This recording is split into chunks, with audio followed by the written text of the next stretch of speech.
Hi പ്രിയപ്പെട്ടവരെ, അസ്സലാമു അലൈക്കും. എല്ലാവർക്കും നമസ്കാരം. ഞാനിന്ന് ഈ വീഡിയോയിലെത്തിയിട്ടുള്ളത് സെപ്റ്റംബർ 23 ചൊവ്വാഴ്ച വന്നിട്ടുള്ള ചന്ദ്രിക ദിനപത്രത്തിൽ നിരീക്ഷണം പേജിൽ വന്നിട്ടുള്ള ഒരു ലേഖനമുണ്ട്. ആ ലേഖനം നിങ്ങൾക്ക് മുമ്പിലെത്തിക്കാൻ വേണ്ടിയാണ്. ദേശീയ ദിനാഘോഷ നിറവിൽ സൗദി എന്ന തലക്കെട്ടിൽ പ്രിയങ്കനായ അഷ്റഫ് വെങ്ങാട്ട് എഴുതിയിട്ടുള്ള ഒരു ലേഖനമാണ്. ആ ലേഖനം ഞാൻ നിങ്ങൾക്ക് മുമ്പിലെത്തിക്കുകയാണ്. സൗദി അറേബ്യക്ക് ഇന്ന് 95ാമത് ദേശീയ ദിനമാണ്. ചരിത്രം തീർത്ത വളർച്ചയുടെ ഉത്തുംഗതയിൽ ആഹ്ലാദം പങ്കിട്ട് ആഘോഷ നിറവിലാണ് രാജ്യം.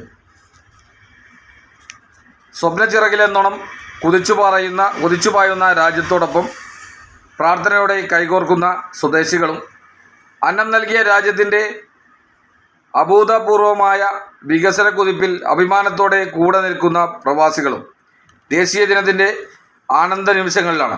നിശാബോധവും ദീർഘവീക്ഷണവുമുള്ള ഭരണാധികാരിയുടെ മികവിൽ വിഷൻ 2030 രാജ്യം ഐശ്വര്യത്തിൻ്റെയും സമ്പദ് സമൃദ്ധിയുടെയും ആത്മീയ സൗരഭ്യത്തിൻ്റെയും പാതയിലൂടെ ആഗോള സമൂഹത്തിന് മുന്നിൽ അത്ഭുതം സൃഷ്ടിച്ച് മുന്നേറുമ്പോൾ രാജ്യത്തിൻ്റെ സമ്പന്നമായ പൈതൃകം, സാംസ്കാരിക പരിണാമം, വൈവിധ്യമാർന്ന ഭാവിയിലേക്കുള്ള മുന്നേറ്റം എന്നതാണ് ഇത്തവണ ദേശീയ ദിനത്തിൻ്റെ പ്രമേയം. ലോകരാജ്യങ്ങൾക്ക് മുന്നിൽ സൗദി അറേബ്യയെ അവഗണിക്കാനാവാത്ത ശക്തിയായി മാറ്റിയത് ഈ 2030 വിഷനാണ്. സംസ്കാരത്തെയും നവീകരണത്തെയും സമന്വയിപ്പിച്ചുള്ള സമഗ്രമായ വികസന പദ്ധതിയാണ് വിഷൻ 2030.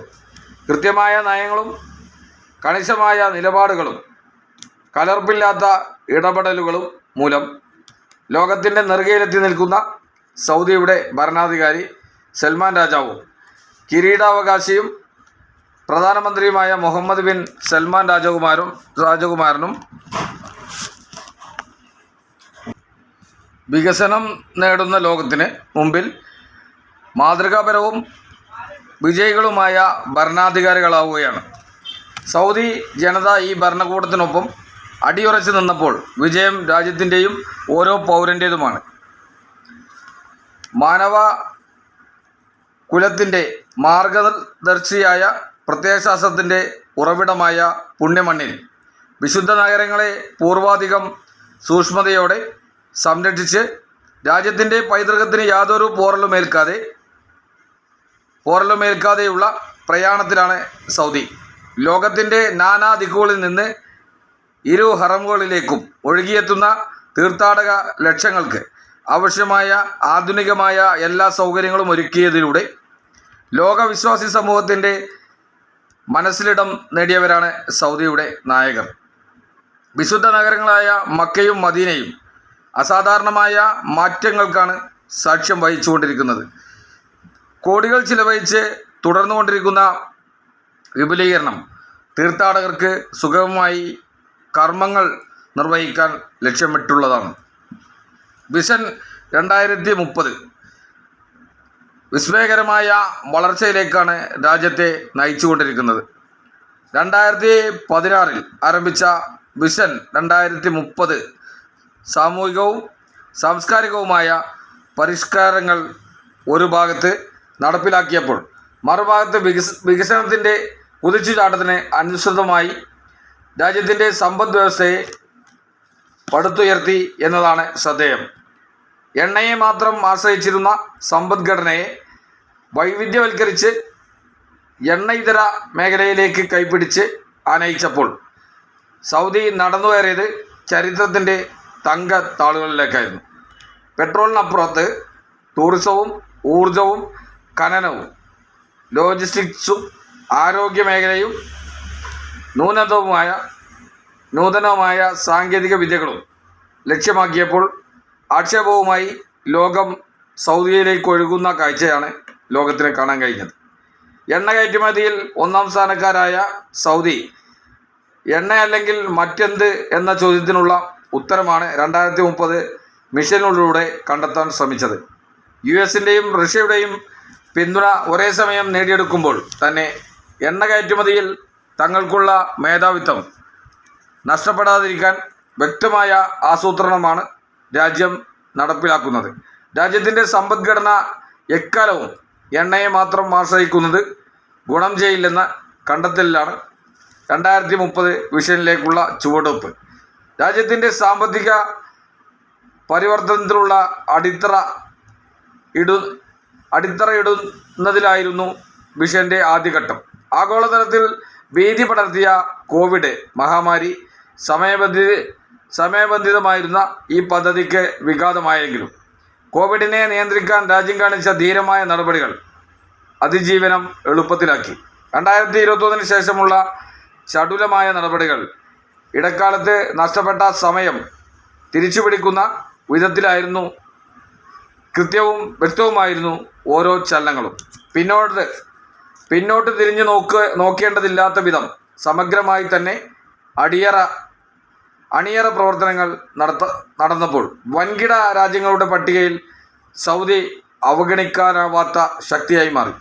രണ്ടാം ഘട്ടത്തിൽ വിപുലമായ സാമൂഹിക സാമ്പത്തിക പരിഷ്കാരങ്ങളായിരുന്നു ലക്ഷ്യം. ഖനനം, ഗതാഗതം, വിനോദം, കായികം തുടങ്ങി വിവിധ സാമ്പത്തിക മേഖലകളെ ശക്തിപ്പെടുത്തുന്നതിൻ്റെ നീക്കങ്ങൾക്കാണ് ഈ വേളയിൽ തുടക്കമിട്ടത്.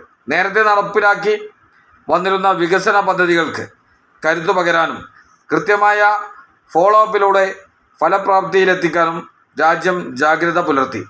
ലോകരാജ്യങ്ങൾക്ക് മുമ്പിൽ സൗദി സുരക്ഷിതമായ നിക്ഷേപത്തിനുള്ള മേഖലയാണെന്ന് ബോധ്യപ്പെടുത്തുന്നതിനായി ആധുനികമായ എല്ലാ സംവിധാനങ്ങളും രാജ്യത്ത് ഒരുക്കുന്നതിൽ കിരീടാവകാശി മുഹമ്മദ് ബിൻ സൽമാൻ രാജകുമാരൻ്റെ മേൽനോട്ടത്തിലുള്ള ടീം വിജയിച്ചു കൊണ്ടിരിക്കുന്നുവെന്നതാണ് സമീപകാലത്തെ കാഴ്ചകൾ വ്യക്തമാക്കുന്നത്. വികസന പദ്ധതിക്ക് ഒരു ദശകം പൂർത്തിയാകുന്ന വേളയിൽ ആദ്യ 2 ഘട്ടങ്ങളുടെയും വിജയകരമായ പൂർത്തീകരണത്തോടൊപ്പം ആ നേട്ടങ്ങൾക്ക് സുസ്ഥിരമായ നിലനിൽപ്പ് രൂപപ്പെടുത്തുകയെന്ന മൂന്നാം ഘട്ടത്തിൽ നിർവഹിക്കുന്നത്. രാജ്യം കൈവരിച്ച അസാധാരണമായ നേട്ടങ്ങൾക്ക് നേരെയുള്ള വെല്ലുവിളികളെ തരണം ചെയ്യാനുള്ള നീക്കങ്ങളായിരിക്കും ഈ ഘട്ടത്തിൽ നിർണായകം. വിദ്യാഭ്യാസത്തിനും മനുഷ്യ വിഭവശേഷിയിലും ഊന്നൽ നൽകിക്കൊണ്ടുള്ള ഈ ഘട്ടത്തിൽ രാജ്യത്തെ പൗരന്മാരെയും വിശിഷ്യ യുവജനങ്ങളെയും നേട്ടങ്ങൾക്കൊപ്പം കൂടെ നിർത്തി ദൈക്ഷണികവും സാങ്കേതികവും ആധുനികവുമായ വിപ്ലവകരമായ മുന്നേറ്റം സാധ്യമാക്കുക എന്നതാണ് ലക്ഷ്യം. ഇതുവഴി സാമ്പത്തിക അവസരങ്ങളെ വികസിപ്പിച്ചെടുക്കുകയും രാജ്യത്തിൻ്റെ സാമ്പത്തിക സ്ഥിരത ഭദ്രമാക്കുകയും ചെയ്യാനാണ് പദ്ധതി. സൗദിയുടെ വികസന പ്രക്രിയയിൽ ശക്തമായ സാമ്പത്തിക പിന്തുണ നൽകുന്നത് ഗവൺമെൻറ്റിൻ്റെ ഉടമസ്ഥതയിലുള്ളതും കിരീടാവകാശി മുഹമ്മദ് ബിൻ സൽമാൻ രാജകുമാരൻ്റെ നേതൃത്വത്തിലുള്ളതുമായ പബ്ലിക് ഇൻവെസ്റ്റ്മെൻറ്റ് ഫണ്ട് വഴിയാണ്. ലോകത്തിലെ തന്നെ ഏറ്റവും ശക്തവും സുരക്ഷിതവുമായ നിക്ഷേപ നിധിയായി മാറിയ PIF രാജ്യത്തിൻ്റെ ചുക്കാൻ പിടിച്ചു മുന്നിൽ നിൽക്കുന്നു. $913 ബില്യൺ ആസ്തിയുള്ള ഫണ്ടിൻ്റെ സഹായത്തോടെ രാജ്യത്ത് ഒട്ടേറെ വൻകിട പദ്ധതികളാണ് നിർമ്മിതമാകുന്നത്. പ്രിയങ്കരനായ അഷ്റഫ് വെങ്ങാട്ടിൻ്റെ ദേശീയ ദിനാഘോഷ നിറവിൽ സൗദി എന്ന തലക്കെട്ടിൽ സൗദി അറേബ്യയുടെ കൃത്യമായ ഒരു ഏകദേശം അതിൻ്റെ ഒരു ചരിത്രവും വർത്തമാന കാലഘട്ടത്തിൽ രാജ്യത്തെ ആ വിഷയങ്ങളെക്കുറിച്ചും രാജ്യം വികസന പാതയിലെത്തിയതിൻ്റെ കാര്യങ്ങളെക്കുറിച്ചും എല്ലാം പ്രിയങ്കരനായ അഷ്റഫ് വെങ്ങാട്ട് എഴുതിയിട്ടുണ്ട്. സൗദി അറേബ്യ എന്ന് പറയുമ്പോൾ ഏറ്റവും ശ്രദ്ധേയമായി അറിയപ്പെടുന്നത് ഇരു ഹറമുകളുടെ കാര്യാലയം എന്നുള്ള നിലക്ക് തന്നെയാണ്. മക്ക മദീന പുണ്യ ഗേഹങ്ങൾ ഉള്ള ഒരു രാജ്യം എന്നുള്ള നിലക്കും ഏറ്റവും ശ്രദ്ധയാകർഷിക്കുന്ന ഒരു രാജ്യമായി സൗദി അറേബ്യ. അതോടൊപ്പം തന്നെ ഏറ്റവും കൂടുതൽ ഇന്ത്യക്കാരും പ്രവാസികളായുള്ള ഒരു രാജ്യം കൂടിയാണ്. നമ്മുടെ രാജ്യത്തെ ഈ പുരോഗതിയിലേക്ക് നയിച്ച പ്രവാസി സമൂഹം ഏറ്റവും കൂടുതൽ ആശ്രയിച്ചതും ഈ ഒരു രാജ്യത്തെയാണ്. ഏതായാലും അതിൻ്റെ ചരിത്രം, അതിൻ്റെ 90ാമത് 95ാമത് ദേശീയ ദിനം ആഘോഷിക്കുന്ന ഈ ദിനത്തിൽ പ്രിയപ്പെട്ട അഷ്റഫ് വെങ്ങാട്ടിൻ്റെ ഈ ഒരു ലേഖനം നിങ്ങൾക്ക് മുമ്പിൽ എത്തിക്കാൻ കഴിഞ്ഞതിൽ വളരെ സന്തോഷമുണ്ട്.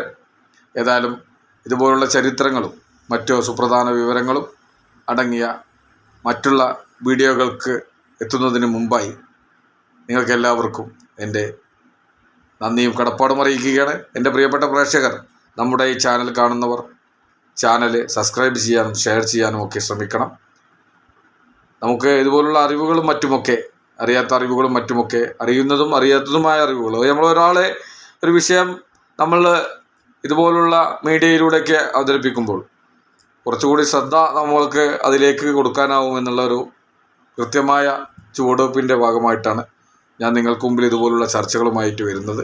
അപ്പം എല്ലാവരും പിന്തുണക്കണം, സബ്സ്ക്രൈബ് ചെയ്ത് ചാനൽ ഷെയർ ചെയ്ത് എല്ലാവരിലേക്കും എത്തിക്കണമെന്ന് കൂടി അഭ്യർത്ഥിച്ചുകൊണ്ട് ഞാൻ എൻ്റെ ഈ വലിയ വാക്കുകൾ അവസാനിപ്പിക്കുന്നു. അതോടൊപ്പം തന്നെ സൗദിയുടെ ഒരു ചരിത്രമാണ് നമ്മൾ നിങ്ങൾക്ക് മുമ്പിൽ എത്തിച്ചത്. ഏതായാലും നമുക്കൊക്കെ പരിശുദ്ധമായ ഹജ്ജും ഉംറയൊക്കെ നിർവഹിക്കാൻ അള്ളാഹു നമുക്കെല്ലാവർക്കും തൗഫീക്ക് നൽകട്ടെ. ഇതിനു മുമ്പേ ഹജ്ജും ഉംറയൊക്കെ ചെയ്തവർക്ക് വീണ്ടും അവിടെ എത്തി ഈ കർമ്മങ്ങളൊക്കെ നിർവഹിക്കാൻ അള്ളാഹു തൗഫീക്ക് നൽകട്ടെ എന്നുകൂടി ഈ സമയത്ത് പ്രാർത്ഥിക്കുകയാണ്. അപ്പോൾ എല്ലാവർക്കും നല്ലൊരു ദിനം ആശംസിച്ചുകൊണ്ട് നിർത്തുന്നു. നന്ദി, നമസ്കാരം. അസ്സലാമു അലൈക്കും വറഹ്മത്തുള്ളാഹി തആല വബറകാതുഹു. മാഅസ്സലാം.